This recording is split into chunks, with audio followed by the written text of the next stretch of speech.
Well, it's not often I get a chance to video this, so unfortunately we've got to make do with what we've got as far as availability of space goes. So I'm working in a suboptimal environment for videoing, but I'm going to take the chance anyway. We're doing a stripped head bolt thread on an LS, so there we go. We're going to put a solid steel insert in this, and I apologise for getting in the way of the camera while I'm setting up, but I think you get the gist of what we're doing here. This is a plate that I've made up specifically for doing LSs, because I've done so many of them. The plate that comes in the kit does one hole, where with this one I can set up and do all 10 at the same time.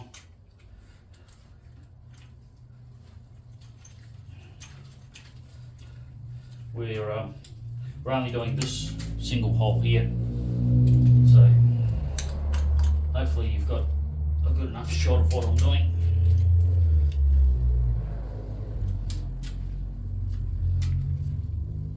I knew I'd forgotten something, which is typical. Now, see how these guides come out like they did? What that tells me is that I'm right on the money as far as being on centre goes. These are centralising guides, and pick up the centre of the holes, and away you go. So we don't need those centralising guides. I'm going to turn you off for a minute, because I need to go and get something that I've forgotten, which I'm going to need in the not too distant future. Now we're back again. Forgot my magic juice. This is called Miracle Lube. It's made here in Western Australia, and yeah, it's absolutely brilliant for cutting aluminium. Now there are two things that we are interested in here. One is we'll go for that first, the total hole depth, which on this one is 84 millimeters. So right, actually we'll draw a picture here, which is what I usually do.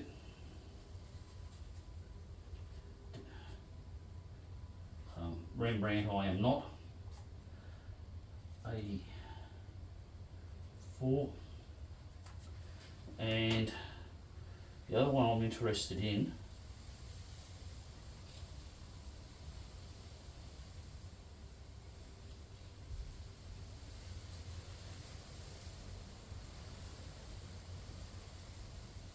which is the most important one, so the depth of the first thread, which here is 45, and I've got my plate on top, so my 84 millimeters, we'll take that out.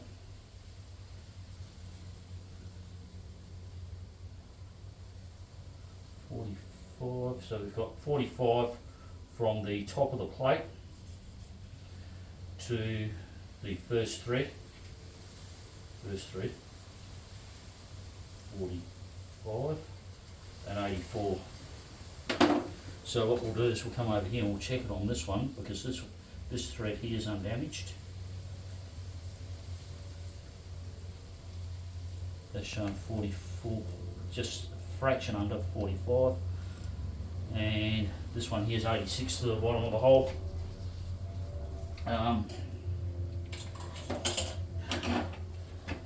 Call that 85.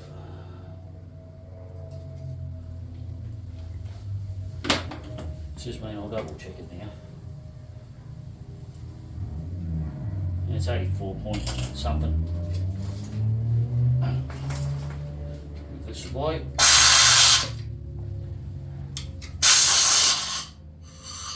Had a little bit of gunk come out of the hole. Okay, when you are setting up your cutters, there's a long and a short. Do not get them muddled up, because what we are doing is we are measuring from the shoulder here to the shoulder on the cutter. And at the moment this here is set about 54 mil. So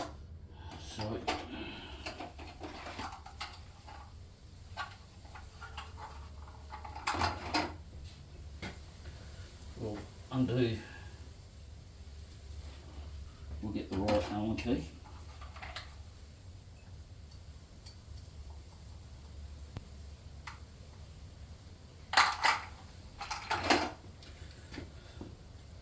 So now that we've got the right Allen key,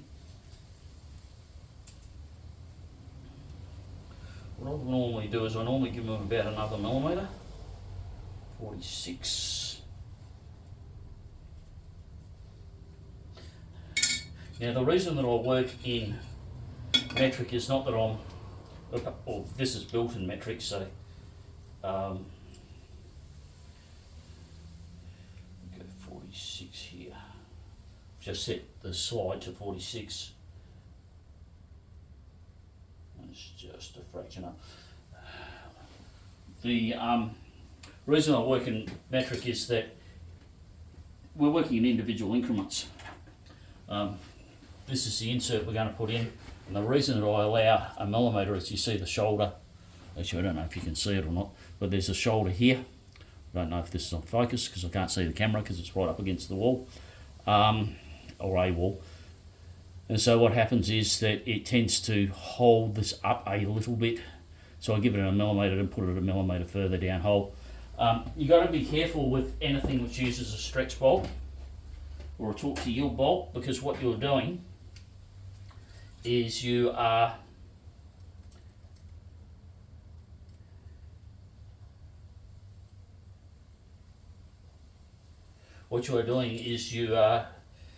if you bring the first thread up too far, you haven't got, or say first thread up too far, if you bring the first thread up too far, what happens is you don't have enough room for, or enough length of bolt for it to stretch properly. And what that does is that overloads your bolt, and that was really badly done. That overloads your bolt, makes your bolt prone to failure.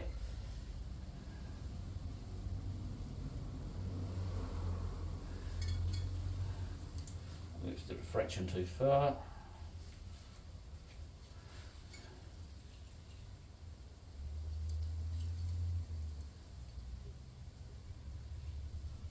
I'm happy with that. Cool. Now the reason I'm measuring it from the top of the hole is that there is a gap here, because my plate's a little bit thicker than what the standard plates are.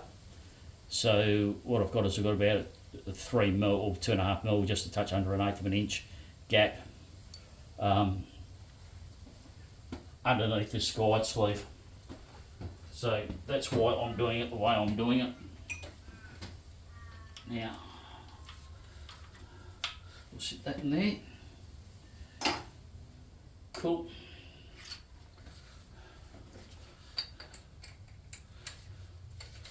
This is a genuine Time-sert core drill, and it's been modified to have 3 flats on it. Now, this is where I want my magic juice. And normally I don't do it from this angle, but what I'm doing is I'm feeling up and down, and I'm splitting the difference, and I'm feeling left and right, and I'm splitting the difference.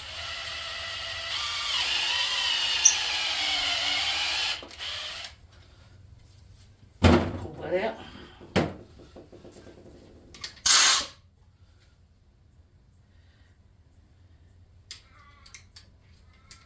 Now we have a look.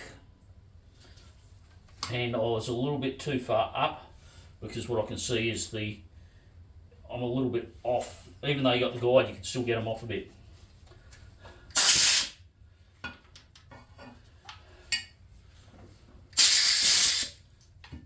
So it's a bit too far up, so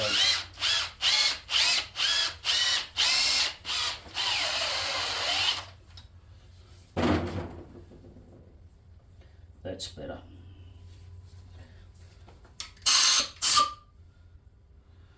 Now what I've got is when I look down there, I can see the original hole and I can see the hole that I've made over it, and they're nice and concentric.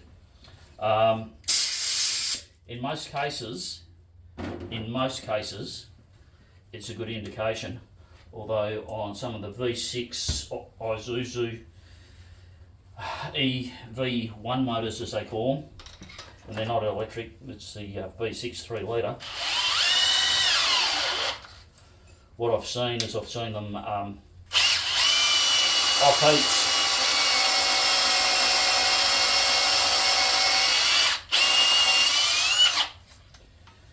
This block's really gummy, and by gummy what I mean is it's really draggy on the drill bit, because this is a fully charged battery, and normally this drill would be spinning really freely.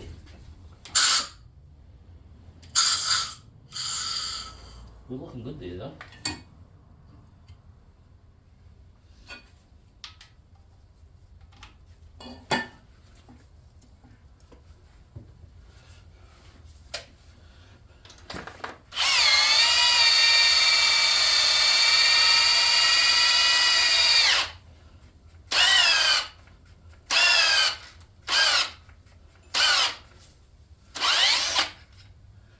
Interesting. Very interesting.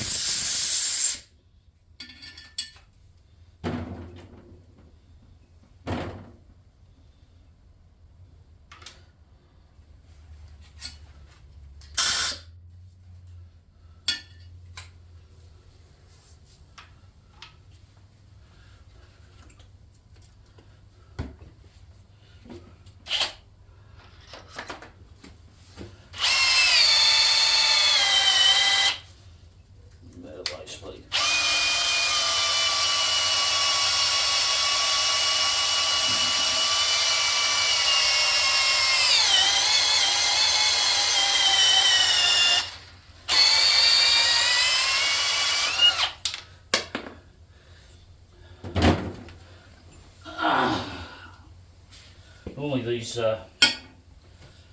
normally drill a lot better than this. I'm suspecting by the feel of it that it's possible that this block's been hot and the aluminium's soft. Although the swarf is coming out really nice, it's curling up nice, it looks good.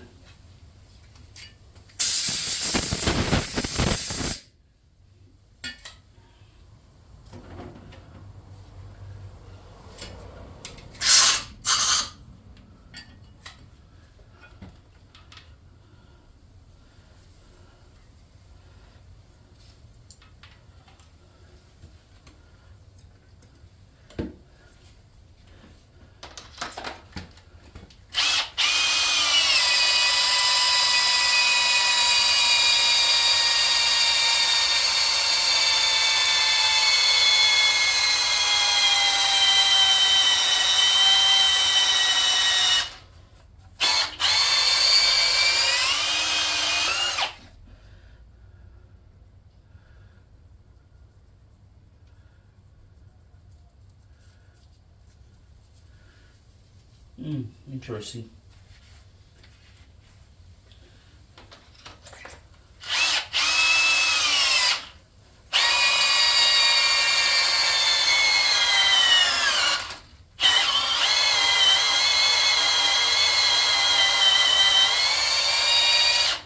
Now, don't know if you can see it here, but the collar here is now bottomed on the guide, so we're at full depth. Now, one of the biggest mistakes you can make on this, or on these, when I say on these types of jobs, is just driving the core drill in all the time. Just keep driving it in until you get to the bottom of the hole. Because what happens is you load your flutes up with your swarf, with your metal chips, your drill chips, and what that does is that damages the hole, and it'll stick this, and then getting that out can be a nightmare.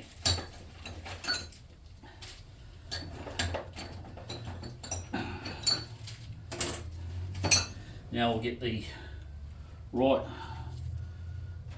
drill, or say the right drill, the right tap, and we'll check the, even though I do hundreds of these, I still always check it's 2mm, 2mm, because there's also 1.5s in that kit, so I still check them,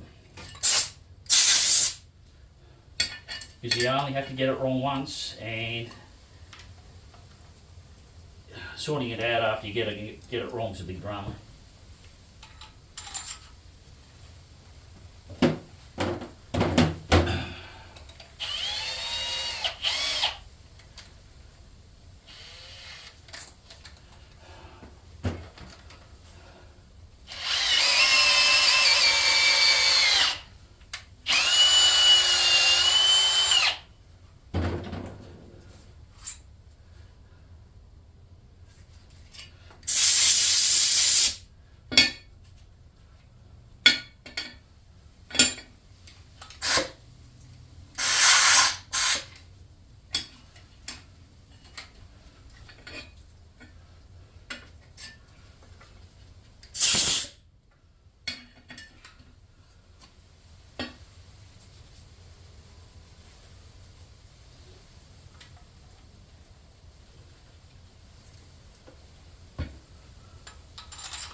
Okay. Now I always finish these by hand to make sure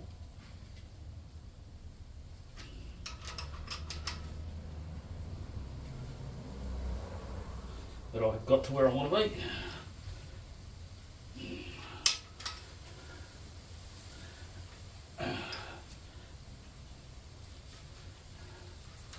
Okay, that's done.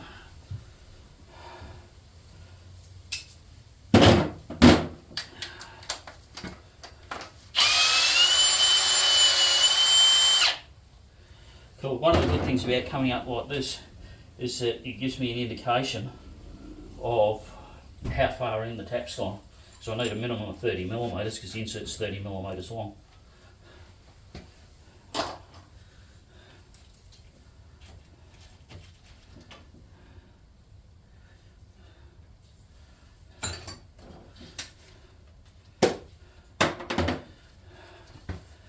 Brake cleaner.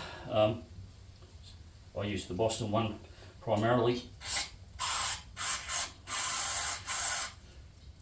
mainly because it works better for what I do.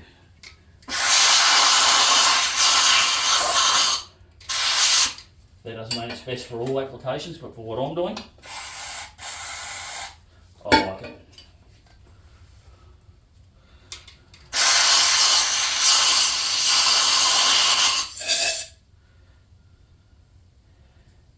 Now I can see to the bottom of the hole, I can actually see where the tap has, when I look at the very bottom of the hole, I can see where the tap has actually marked up the 4 points at the bottom of the hole.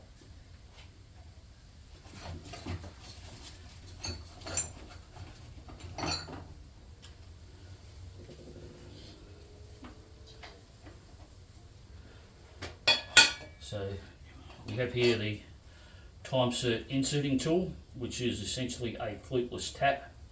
When you feel them, they're not actually round, they've got some flats built into them.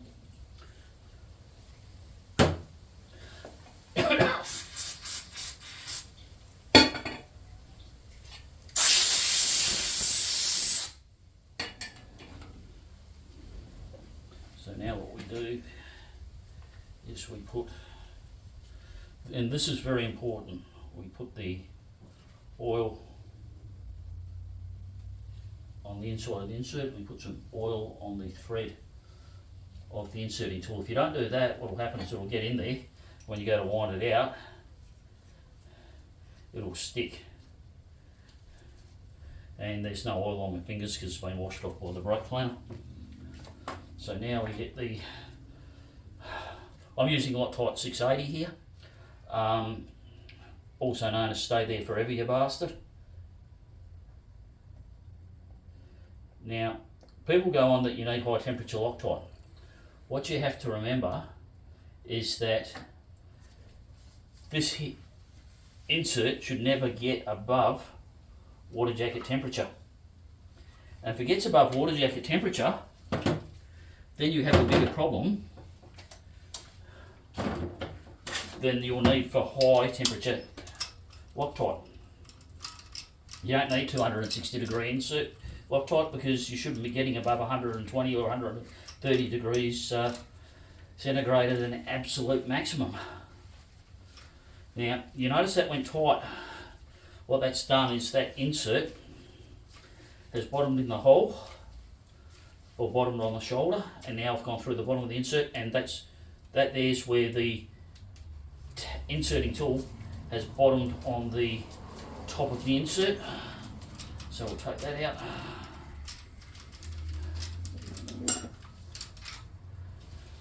With that wipe. It's always a good idea to give it a wipe when you take it out, keep it clean.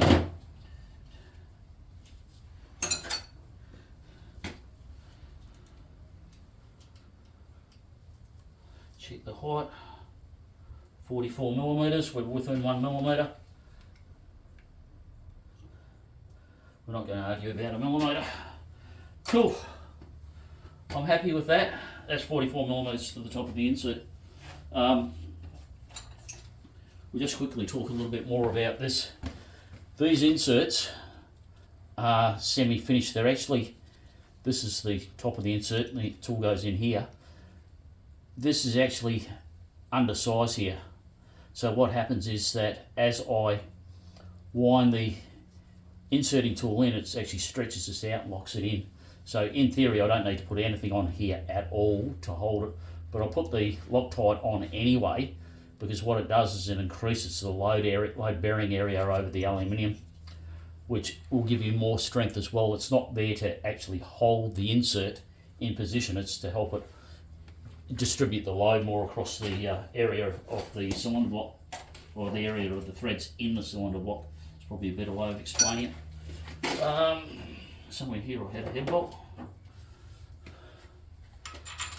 This is the one that they pulled out. So we'll just screw that in to have a feel. It's important to have a good feel. Beautiful.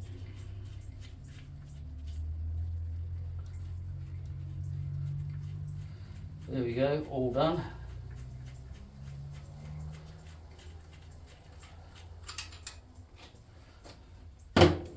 And we'll grab this. We should put that over there. Put that over there. Which is off camera. There's a table just off camera.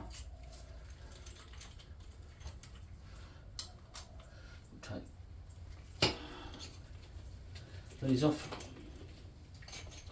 because I haven't got the guides in. You saw how much it dropped.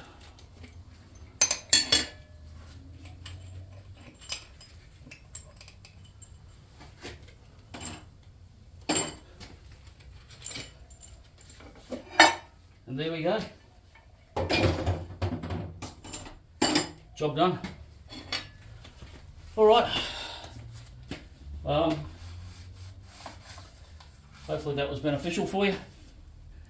But just remember, when you're doing these, you're better off going 2, 3, 4, 5 times with your core drill. Take it out, clean it, take it out, clean it. Keep looking for being concentric until you get to the point where you start cutting the top of the thread. Because once you, well, say top of the drill thread, once the core drill starts cutting where that top of that thread is, you can't start trying to correct it. Otherwise you won't have, you'll have too big a hole for when you put your insert in. So you're committed at that point. You just have to keep going whether you like it or not.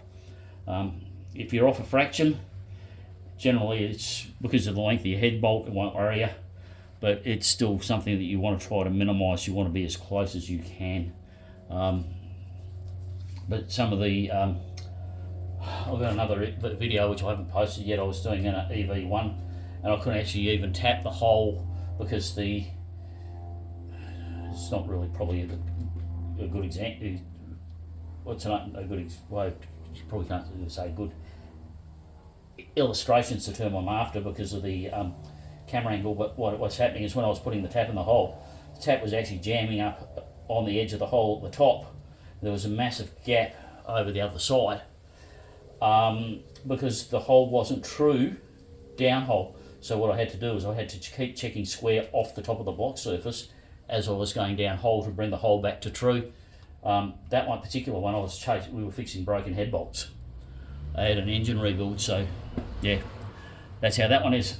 All right, folks, I'll leave you to it, and yeah, stay tuned for the next one.